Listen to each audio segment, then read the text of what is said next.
আসসালামু আলাইকুম। সকলে কেমন আছেন? আল্লাহর রহমতে আশা করি অনেক বেশি ভালো আছেন।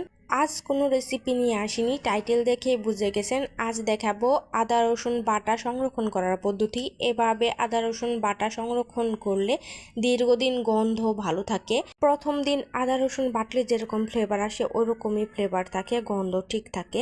আশা করি ভিডিওটা আপনাদের কিছুটা উপকারে আসবে।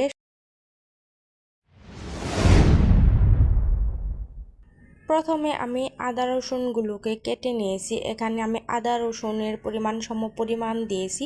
এখানে আমি দুইটা মিলিয়ে দিয়েছি, আপনারা চাইলে আলাদা আলাদা করেও নিতে পারেন।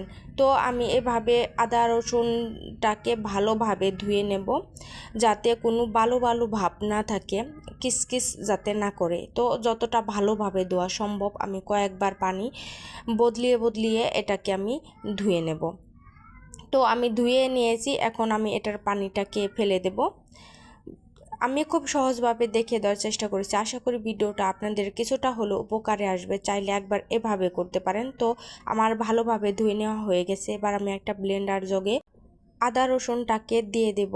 যাদের ব্লেন্ডার নেই তারা শিলপাটায়ও বাটতে পারেন। তারা শিলপাটায় বাটার পর আমার দেখানো প্রসেসে করতে পারেন। তো আমি এভাবে সবগুলো দিয়ে দিচ্ছি, আর দিয়ে দিচ্ছি সামান্য পরিমাণ লবণ আর রেগুলার রান্নার তেল।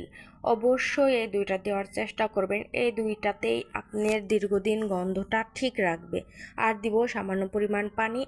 পানিটা বেশি দেওয়া যাবে না, কারণ পানিটা বেশি দিলে পাতলা হয়ে যাবে বেশি মাত্র। তো এভাবে আমি এখন ব্লেন্ড করে নেব। তেল আর লবণ দিয়ে ব্লেন্ড করলে খুব দ্রুতই ব্লেন্ড হয়ে যায়, বেশি সময় লাগে না।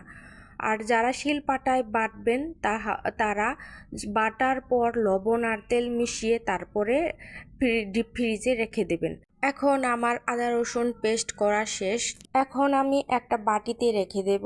এখানে আপনারা চাইলে একটা বাটিতেও রাখতে পারেন, চাইলে বরফ জমানোর যে কন্টেনারগুলো থাকে সেখানে আগে জমিয়ে তারপর ভেঙে একটা জিপলকার ব্যাগে রেখে দিতে পারেন। এভাবে দীর্ঘদিন ভালো থাকে। তো আমি ঢেলে নিচ্ছি, তারপর একে একে সবগুলো ব্লেন্ড করে নেব। যে যার সুবিধা অনুযায়ী করতে পারেন। আশা করি ভিডিওটা আপনাদের অনেকটা হেল্পফুল হবে। ভিডিওটি যদি ভালো লাগে একটি লাইক করে যাবেন। চ্যানেলে নতুন হয়ে থাকলে চ্যানেলটি সাবস্ক্রাইব করার অনুরোধ রইল। আর এরকম নিত্য নতুন সহজ রান্না পাওয়ার জন্য বেল আইকনের অল বাটনটি প্রেস করে দেবেন, যাতে আমি ভিডিও ছাড়া মাত্রই আপনার কাছে সবার আগে নোটিফিকেশন পৌঁছে যায়। যারা অলরেডি এ কাজ করছেন তাদের অসংখ্য ধন্যবাদ। তো এইভাবে আমি সবগুলো ঢেলে নিয়েছি। এখন আমি এটা ডিপ ফ্রিজে রেখে দেব। খুব সহজভাবে দেখে দেওয়ার চেষ্টা করেছি, আশা করি ভালো লাগবে। আর ভিডিওটা আপনাদের কাছে হয়তো অনেকটা উপকারে আসবে।